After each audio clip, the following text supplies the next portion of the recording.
Hey, friends all over the world. I want to talk to you today about toxic emotions. And I hope you'll lay this to heart because so many people don't realize that they're dealing with toxic emotions. And as a result, it's keeping them from receiving what God has for them. So many people are dealing with toxic emotions. You know, we always talk about spiritual warfare. I'm going through spiritual warfare. But what we don't often talk about is emotional warfare. Emotional warfare. Because the emotions deal with the soul. That's your mind, your will, your emotions. The soul. And you need to be very aware, especially now, of your emotional state. There's so much anxiety. There's so much fear. There is so much frustration. There's so much doubt. And this is not just affecting your spiritual life. It's affecting your emotional life. You got to guard your emotions.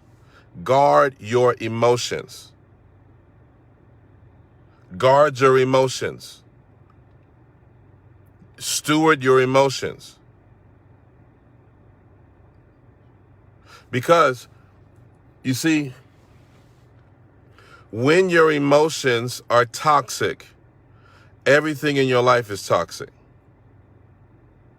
When your emotions are toxic, you are more susceptible to sickness.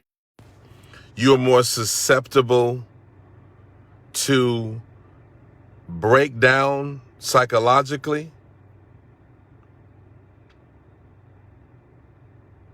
I didn't realize, let me tell you something. Being a pastor, being in ministry, I didn't realize this, that there were a lot of things in my life that had become toxic. That I had literally, because what happens is that when you become toxic, you become septic, and you literally will create toxic environments around you. I counsel people all the time. And one of the things that happens is that we end up fostering toxic environments. Toxic environments. Let me ask you something. Would you walk into a house that had just been fumigated? Would you drink contaminated water? Would you go into a restaurant that had a septic tank leakage and the sewage was all in the kitchen and all on the dining floor? Would you sit in that? Probably not. Yet we remain in toxic states, toxic emotional states, toxic relationships, toxic environments. Environments can be toxic.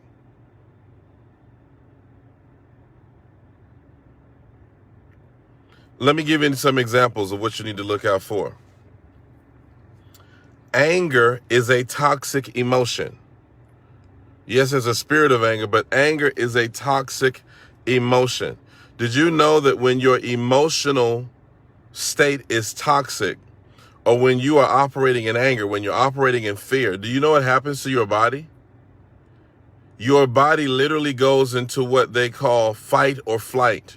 Your adrenal glands open, your blood sugar, your blood glucose levels increase, they spike, because your body is preparing to do something.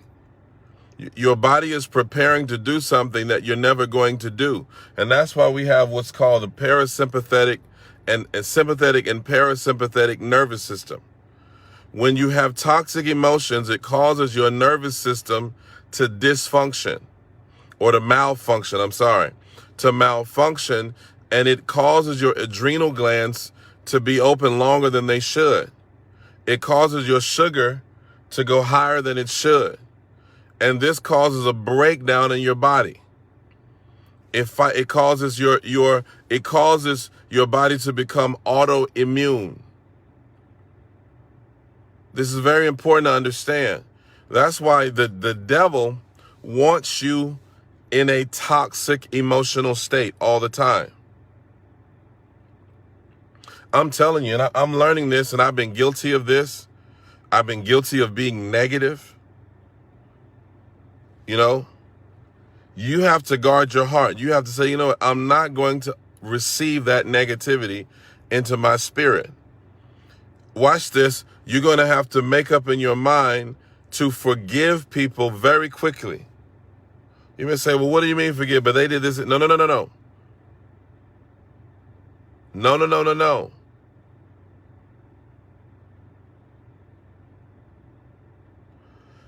Your forgiving people is not just for them, it's for you, because what it does, it releases you from the toxicity. You know, like, shout out to Sister Melissa, but it's true. That's a great example, Sister Melissa, that it's literally like running a marathon endlessly. When you have toxic emotions, it's literally like running a marathon nonstop, no water break, no rest, nothing. And what happens after a while, I don't care, you could be in the best shape of your life, but if you don't take a break from running a marathon, you're going to pass out. And that's why so many people are, watch this, hear this. So many people are falling victim to emotional exhaustion. You are emotionally tired. You're not physically tired, but you're emotionally exhausted. And it has the same effect. Stop being people's emotional trash can. Stop being the one. You say, well, I'm an intercessor. I'm an intercessor. And then, I got to pray for people. Yeah, but being an intercessor is not an excuse to be people's emotional dumping ground. You ought to either tell people, I'm going to take it to Jesus and leave it there, or don't bring that to me. Don't bring it to me. You counseling everybody else's marriage and your marriage is falling apart, or you're counseling everybody else's ministry and your ministry is falling apart. You need to say, you know what? Just take that to the Lord today. I can't deal with it right now. I can't deal with it right now. No, not today. I need a break from that. Learn how to call a timeout. My wife, we're starting to learn this. I call them emotional timeouts. That's where you say, you know what? I can't, don't bring that to me. I'm not going to deal with that right now. I just need some time. I need a break. Stop dumping stuff on me. Stop dumping. Don't be the devil's dumping ground where he can bring his sepsis and his sewage and dump it all over your mind, all over your heart, all in your spirit. Stop being people's emotional trash can. Stop being people's emotional dumping ground and watch this, and calling it spirituality. There's nothing spiritual about that. Stop lying. That's not spiritual. God did not call you to be anybody's emotional trash can where people can bring all their negativity, all their stuff, and watch this, and they get a release from it. But now you're in bondage. Pastors, let me help some pastors. Stop it. Ministry is not misery. Ministry is not misery. We think that ministry is assuming everyone's burden. Well, I got to take on their burdens and they're going through something and I got to cut their grass and feed their cats and I'm going to do all this. No, sir. No, ma'am. No, you don't. I told my church, I said, listen, Jesus died for you. You're not killing me. You got pastors 45 years old having strokes and heart attacks because of toxic emotions. People dying before their time.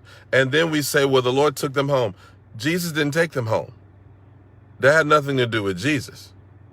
Jesus said in John 10:10 He says, the thief comes not before to steal, kill, and destroy, but I am come that you might have life, hear this, and have it more abundantly. That word life there is the Greek word zoe, and it means life filled to the full, overflowing.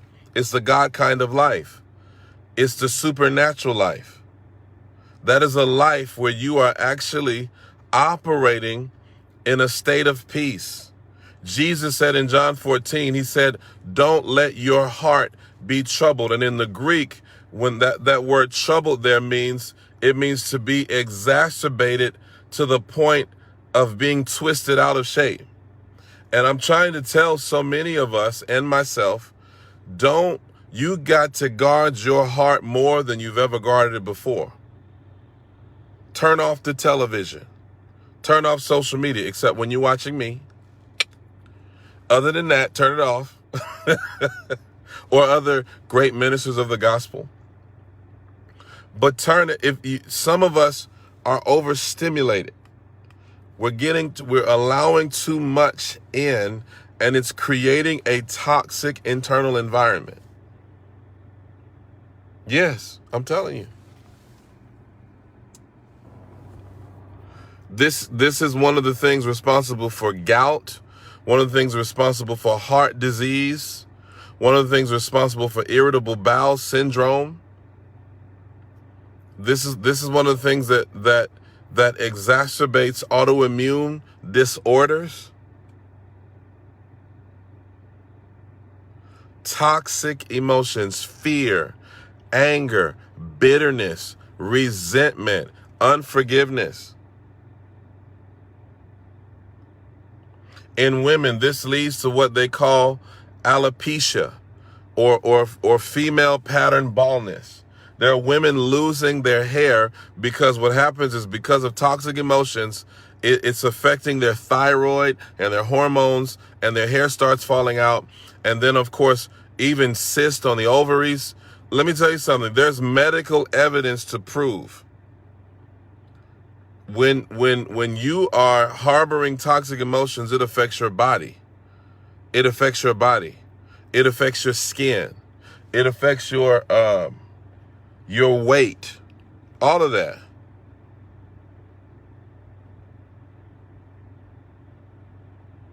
I was putting on weight as a pastor because I was stress eating. I was letting people stress me out. Stressing me out. Literally, I was stressing out. In the name of pastoring. Well, as a pastor, you gotta. No, you don't. Leave your burdens at the altar. Cast your burdens on him and leave them there. Leave people at the altar. Leave your husband at the altar, your wife at the altar, or your ex-husband or your ex-wife. Leave them at the altar. Leave them there. Stop carrying people around. Some of us are like bag ladies and bag men. We're carrying people's baggage with us. Some of it's not even your baggage. You got your own baggage, and now you're carrying other people's baggage and calling it, well, I'm walking in love. That's not love, because guess what? If you're not around to help anybody, then who's going to help? Listen, it's like on the airplane, they tell you, you're on the airplane and they say, hey, you take oxygen first, then give it to your child. If you give oxygen to your child and you pass out, the likelihood of your child being severely injured or dying has increased because now you're not even around to help the child. There are pastors who are carrying all these burdens, doing all this stuff. And let me tell you something. When you die, they're going to hire another pastor in your place, and they're going to eulogize you. A social distance funeral. They're going to do a virtual funeral for you and say, well, it was a great brother. We loved him. He preached real good. No. Beware of toxic emotions. Be very careful in this season. Be very careful what you let into your spirit, what you let into your ear gates, what you let into your eye gates, who you let in. Some of you need to get rid of negative conversations, negative connections, negative relationships. I'm not talking about marriages right now. I'm not talking about marriages. You might need to go see a counselor or go through something like that. But I'm talking about the reality is that some of us are unnecessarily subjecting ourselves to negative and toxic emotions, environments, people, situations. God showed me, he said, son, he showed me at one point in my life, he said, you've become toxic. You've become negative. And negativity is contagious. It spreads just like a virus. If you give way to it, it will spread. It will spread. If you come in proximity to it, it will spread. How do you do with this? Number one, we have to be people who let things go. This is the most profound revelation. Now, I've had a lot of revelations. I've written, this is my 17th book I've written on all kinds of things God has shown me that have reached all these people. But I want to tell you something. One of the most profound revelations in terms of practical ministry that I have come to receive is the revelation of letting go. You got to keep short accounts. You got to let go of things quickly. This is the secret to successful ministry. You got to learn how to let go of things quickly. Some of you are holding on to stuff too long. You go through something and then you got to go into a whole year of consecration and you got a tallit over your head and you're burning incense and all kind of stuff and making weird Facebook Live videos. That's too much. You're holding on too long. Learn how to release things quickly. Let go and let God. Say, God, I'm just turning this over to you, and really let it go. Leave your burdens on the altar. Worry is toxic. Stop worrying about things that you don't even have the ability to change. Let it go. Say, Lord, I just trust you. I leave that in your hands. I thank you for that. And then the last thing I'll say is worship. Worship is so powerful in regulating our emotions. Because when you learn to worship God and just say, God, I just trust you, and begin to just pour out your worship on you, there's a release that happens when you do that.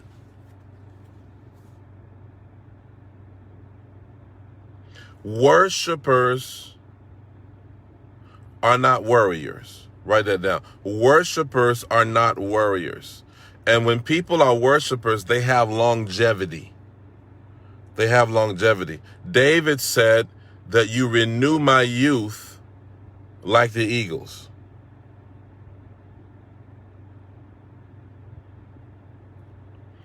Please share this with somebody.